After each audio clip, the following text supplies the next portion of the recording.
Hey everyone, Sheila here from Life with Pets. So today we're going to be actually shipping some fish, and so I thought that I would show you the process that we go through doing it.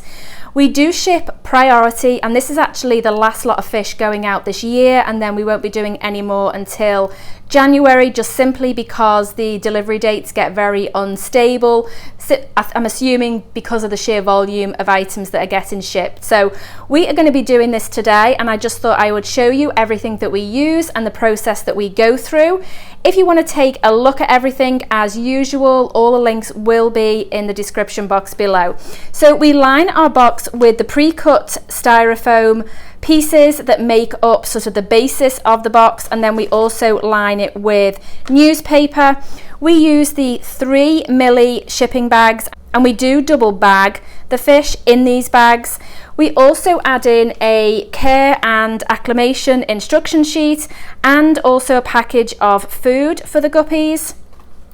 We do the heat pack because now it is getting very, very cold, and we do the 72-hour heat pack, and then we use the poly filter, and this basically does, you can use this in an aquarium as well, it's not just for shipping, and it does do a lot of different things, but we're actually using it for the purpose of removing ammonia in the tank, and you just cut up little pieces and put them in the shipping bags, and then we have the fish as well. Now all these fish are not going into the one box. I've got sort of several shipments going out, and this is just some of the fish ready to pack up. So once I have bagged it the first time, this is how it looks. I do fold in the corners at the ends so that there isn't a corner for the fish to get stuck in, and I do the knot, and I do also add a rubber band, and then there's usually excess off here and I cut that off. The reason I do the rubber band is I just think that it is sort of extra, and we've never had an issue with leakage up to this point, so it's sort of become more about why change what works. And then once I've done that, I will then put it into the second bag and go through the same process again. Once I've done the second bag, I then just write on whether they are male and female, and I don't usually put on a rubber band on this end at this point. So this is one done. I'm going to do all the rest, and then I'll show you the rest of the process. So once I've packed all the fish and they're all double bagged, I then put them into the box, and then I just make sure that there is newspaper in between so they physically can't move, and then I will usually just then pack it up again even more with more newspaper. So you're basically just filling in the gaps, and once I've done that, I will then do the heat pack, which I have just opened up, and I will actually wrap this in newspaper. And when you're doing it, you want to have the red strip facing down into the package. And so what I do is I wrap it in some newspaper, and then I will stick it to like the lid of the styrofoam, and then that will then go over. But like I say, I need to just wrap it up, so I'll do that and I'll stick it on, and then I'll show you guys.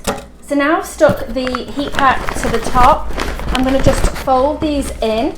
I'm going to add in the instructions and then fold it all down, and then we're going to add on the heat pack. So this is it taped to the lid, and we're going to put that down and into the top of the box, and then basically obviously seal it all up, and it's ready to go. Now when you're doing this and you are sealing with tape, you don't want to seal all the edges up, because if you do that, then the heat pack won't be able to work, because it does require oxygen for it to work. So you do need to leave some opening in the box. So when you're doing it, you don't want to tape it all over and literally tape up all of these, because like I say, that will then stop it working. It will deactivate once it uses up all the oxygen in the box if it isn't getting oxygen coming through and into the box.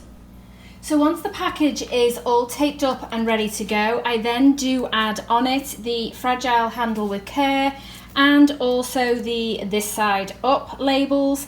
I don't know whether it makes any difference, but I do add them so that it's on the shipping box. One thing to take into account when you are shipping fish is the temperature to where it's going. So you need to look up the addresses it's going to, simply so you can check whether you need to add either the heat pack or the cold pack. One thing that you need to take into account when shipping fish is that it isn't cheap to get all the supplies and then obviously the shipping costs themselves is very expensive to sort of get all that together. So it's something that you need to be aware of when deciding to ship fish, because at the end of the day, the fish's well-being should be the primary concern. There are many ways to pack fish, but this is just how we choose to do it. If you're not subscribed to this channel and would like to see more videos like this, then please do so, and we'll see you next time.